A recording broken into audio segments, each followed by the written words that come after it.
Assalamu alaikum. Hello, my dear lovely learners. A hearty welcome to all of you in the page One Day, One Word online class. This is Sahanaj Parvin, Assistant Teacher at Ghuni Government Primary School, Ghatail, Tangail.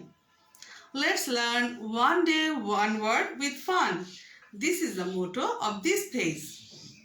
My dear lovely learners of class 2, today I am going to conduct a class of vocabulary. That means teaching new words.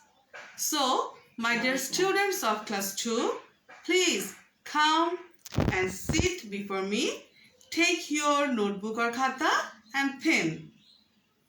My dear lovely learners, let's start with the English word. So,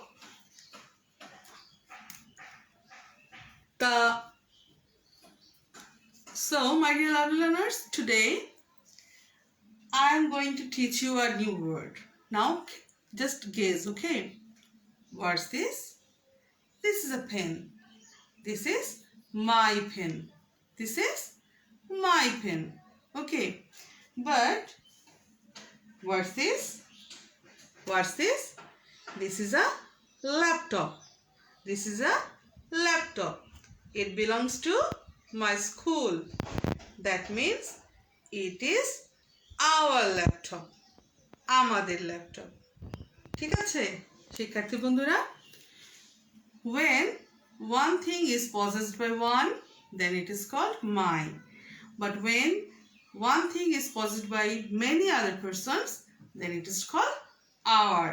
Okay, so today our new word is our.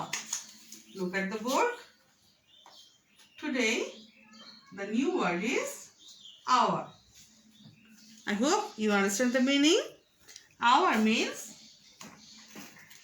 আমাদের শিক্ষার্থী বন্ধুরা, my dear lovely learners of class 2, the new word is our. You all know this word, and I think and I believe our. What's the word? Our. And what's the meaning of this word? আমাদের. আমাদের. Now try to spell the word with me for several times. O-U-R. Our. Again. O-U-R. Our. And the meaning is আমাদের. Short A, ময় আকার মা, দয় একার দে, র, আমাদের. O-U-R. Our. O-U-R. Our. Now, dear lovely learners, write down the word in your khata with me. O-U-R. Our. Again. O-U-R. Our. Our means আমাদের. Short A, ময় আকার মা, দয় একার দে, র, আমাদের. My dear lovely learners, so what's the word? The word is our. And what's the meaning of this word? আমাদের. Now, if we want to make a sentence with this, we can say, Bangladesh is our homeland. Bangladesh is our homeland. Bangladesh আমাদের মাতৃভূমি, জন্মভূমি. So, my dear lovely learners, the new word is our. Now, my dear lovely learners, let's learn a Bangla word.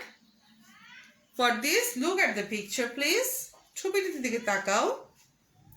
কি মনে হচ্ছে বলো তো? একটা পার্টির ছবি, তাই না? একটা পার্টির ছবি। এবং এই পার্টিতে কি দেখা যাচ্ছে বলো তো? অনেক সাজগোজ, তাই না? অনেক সাজগোজ, অনেক গোছানো, জাঁকজমকপূর্ণ, তাই না সোনামণিরা? এরপরে তোমরা আরেকটা ছবিতে তাকাও তো। এখানে কি দেখতে পাচ্ছ? এখানেও দেখতে পাচ্ছ একটা বার্থডে পার্টির ছবি, তাই না বন্ধুরা? এই বার্থডে পার্টির ছবিটাও কিরকম দেখো তো, কি কে দেখতে পাচ্ছ? ঘরটাতে অনেক সাজানো গোছানো বেলুন, তাই না? কালার পেপার, রঙিন কাগজ, কেক দেখতে পাচ্ছ, তাই না সোনামণিরা? সো অল দিস আর, কি বোঝা যাচ্ছে বলো তো এগুলো দিয়ে? এগুলো দিয়ে বোঝা যাচ্ছে যে অনুষ্ঠানটি খুবই জাঁকজমকপূর্ণ, তাই না সোনামণিরা? তাহলে আমরা গেস করতে পারছি আজকে আমাদের নতুন শব্দটি কি? ঠিক ধরেছ, আমাদের নতুন শব্দটি হলো ধুম। আমরা একটু বোর্ডে দেখে নেই। আমাদের নতুন শব্দটি হলো ধুম। এই ধুম শব্দের অর্থ হচ্ছে কি জানো? জাঁকজমক। জাঁকজমক। ধুম শব্দের অর্থটি হচ্ছে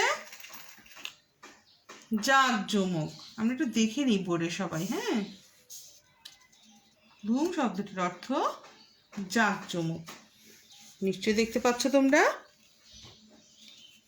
ধুম, ধয় রস্য উকার ধু ম, ধুম। ধয় রস্য উকার ধু ম, ধুম। এই শব্দের অর্থ জাঁকজমক। জাঁকজমক। বর্গীয় জয় চন্দ্রবিন্দু আকার যা ক, জাক। বর্গীয় জ ম ক, জাঁকজমক। চলো আমরা শব্দটি একটু লিখে নিই সবাই খাতায়। সবাই তোমরা খাতায় শব্দটি লিখে নাও। ধয় রস্য উকার ধু ম, ধুম, যার অর্থ জাঁকজমক। জাঁকজমক। বর্গীয় জ ম ক, জাঁকজমক। তাহলে শিক্ষার্থী বন্ধুরা আবার একটু দেখে নেই। ধুম শব্দের অর্থ জাঁকজমক। ধুম শব্দের অর্থ জাঁকজমক। এবং বাক্যে প্রয়োগ করলে আমরা বলতে পারি শীতকালে পিঠাপুলি খাওয়ার ধুম পড়ে। তোমরা তাই দেখো না বন্ধুরা, নতুন ধানের নতুন চালের গুঁড়ো দিয়ে পিঠাপুলির ধুম পড়ে যায় শীতকালে, তাই না? আখের রস, খেজুরের রস দিয়ে পিঠাপুলি খাওয়ার ধুম পড়ে, মানে অনেক জাঁকজমকপূর্ণ আয়োজন হয়, তাই না? তো শিক্ষার্থী বন্ধুরা আমরা আরেকবার দেখে নিই। Finally our word is our, that means আমাদের, এবং বাংলা শব্দ ধুম, যার অর্থ জাঁকজমক। আমি আশা রাখি তোমরা সবাই শব্দগুলি খাতায় লিখে নিয়েছো এবং বাসায় বেশি বেশি অনুশীলন করবে। আজ এ পর্যন্তই, দেখা হবে আরেকদিন। আল্লাহ হাফেজ, আসসালামু আলাইকুম।